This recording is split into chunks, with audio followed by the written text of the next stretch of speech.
Hey YouTube, league turnover today, and it is going to be Scroll Cup and Ultra League. So Scroll Cup is a 1500 CP league of water, fighting, and dark only. So again, only 3 typings. Don't love that. Primarina is banned because it has access to Charm, and when 2 of the fightings are dark and fighting, having a Charm user is just going to be broken, so they banned it.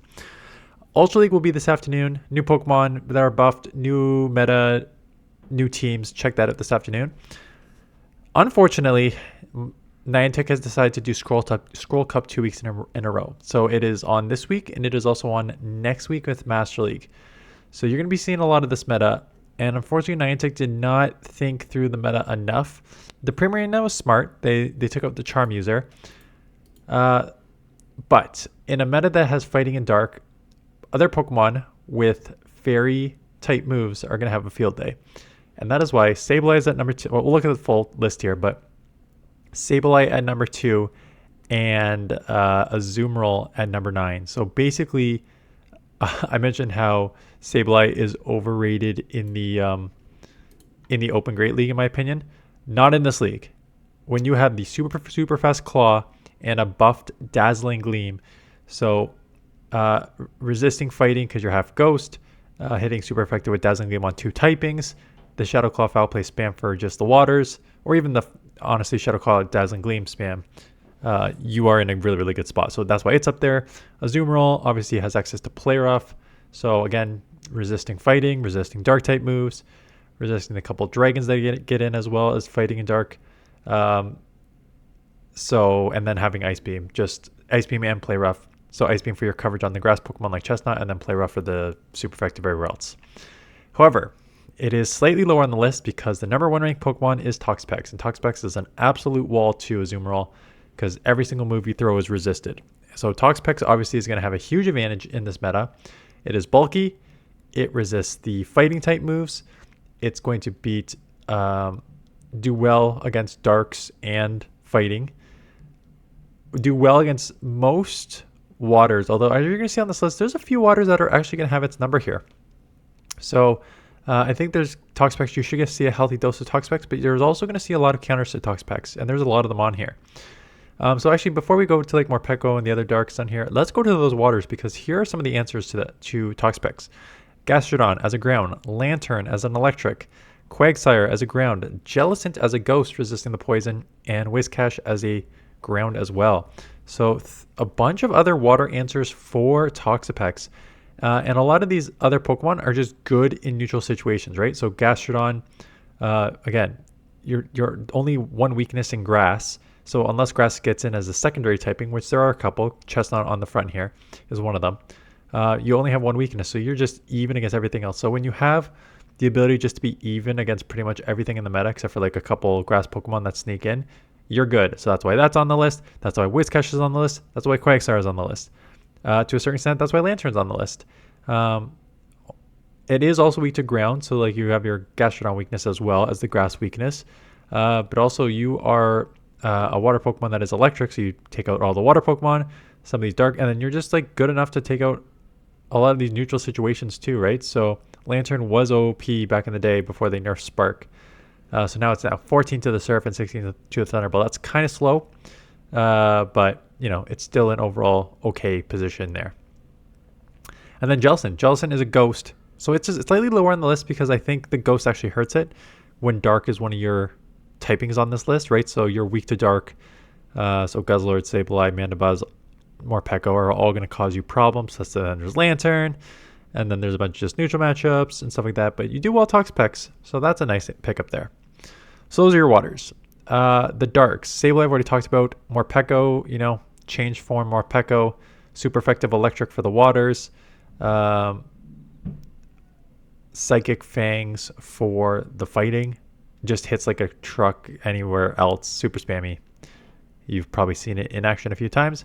Mandibuzz, notice the Air Slash. So when you only have 3 typings, and one of them is a mirror typing in dark, and the other is a fighter which resists dark and is weak to flying, you run the flying type move.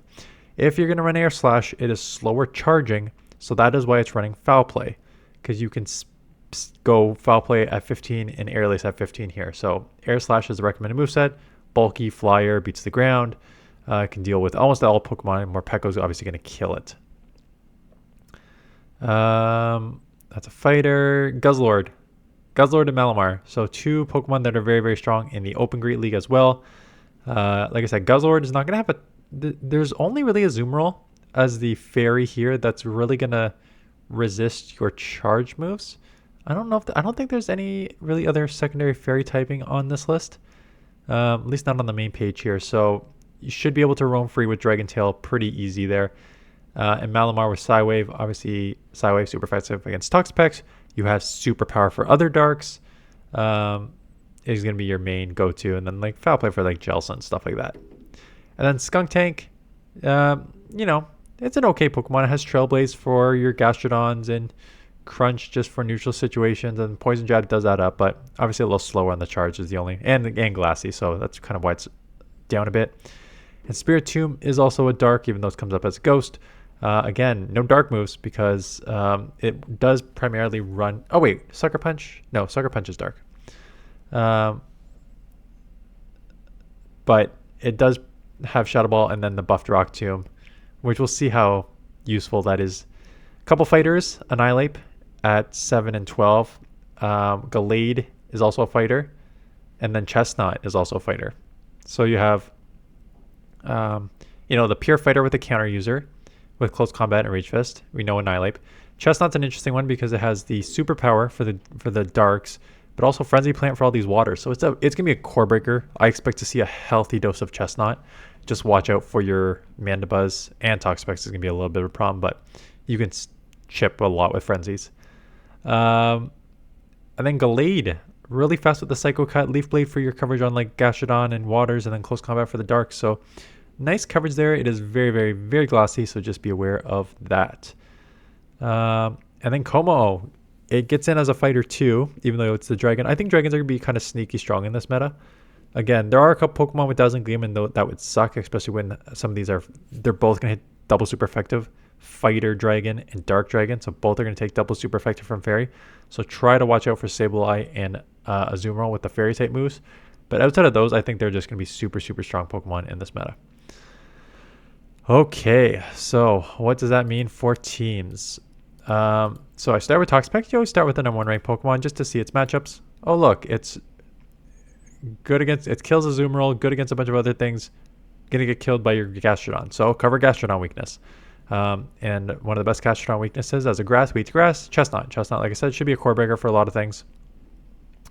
And then I needed a third. Put in Mandibuzz because I think Mandibuzz is going to be pretty safe outside of Morpeko. I think Morpeko is going to be the biggest problem for Mandibuzz, so you got to watch out for that. If you want like a safer third, you can put in something else. Again, if you want a safe third, I think a safe third would be something like one of the dragons, Guzzlord, Hakmo. Like these are going to be pretty safe Pokemon in my opinion.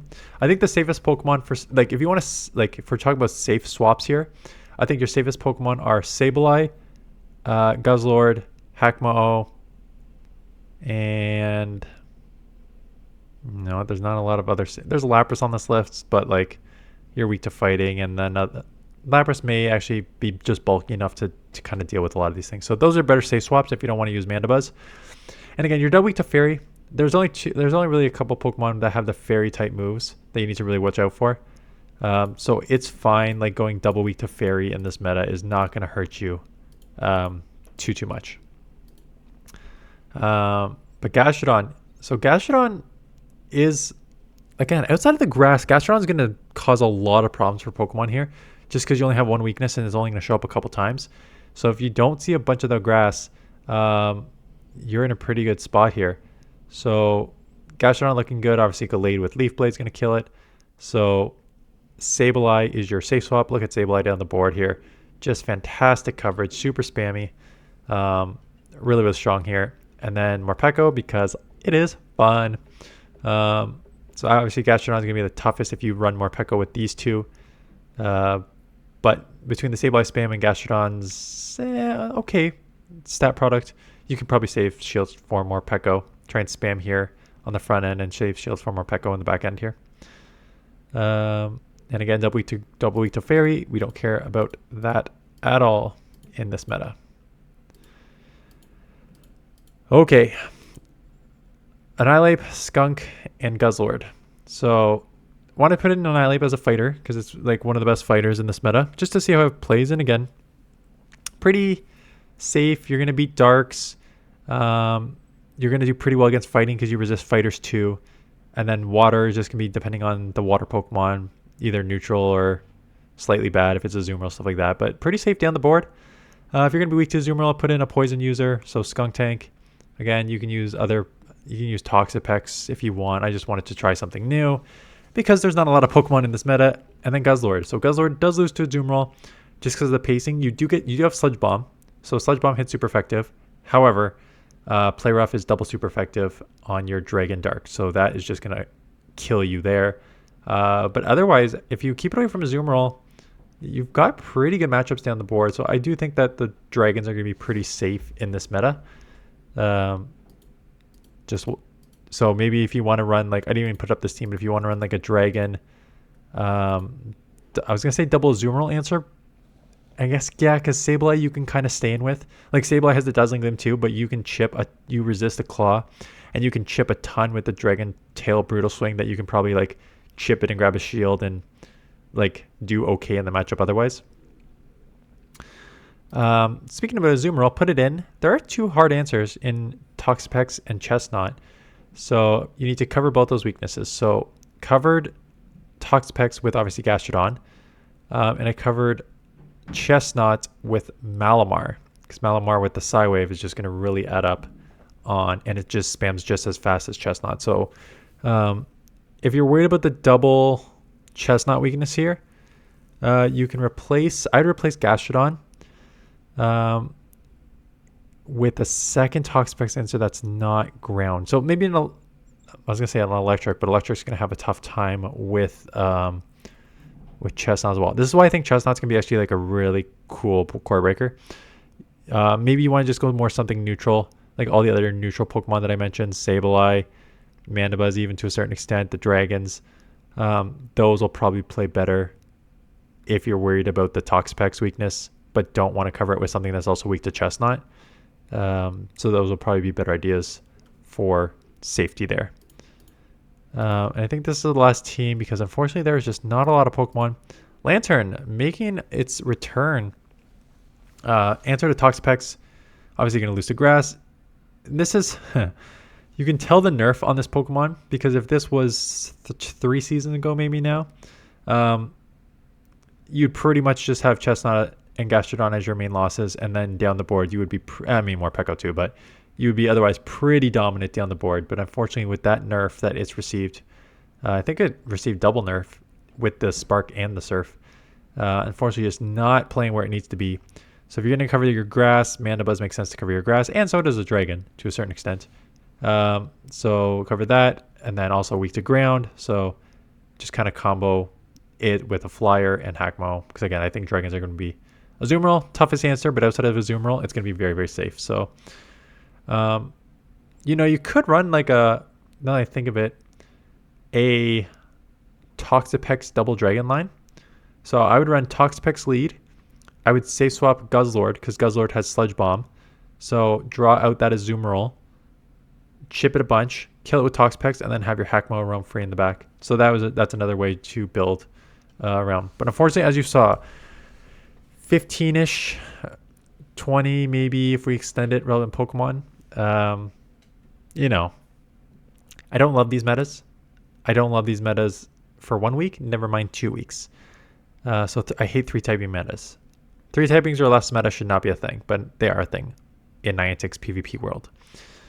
So leave your comments below which leagues you will be playing this week. My first instinct is to focus on Ultra League. Like 1 or 2 of these, just for like the people who only have Great League Pokemon, because Ultra League is very XL heavy. I'll cover that this afternoon. But my feeling is go with the healthier meta this week, which is Ultra League, and focus on this next week when we have to just play this a ton. But yeah, so that is it. Let me know what you're going to be playing this week. Thanks for watching, and I will see you guys in the next one.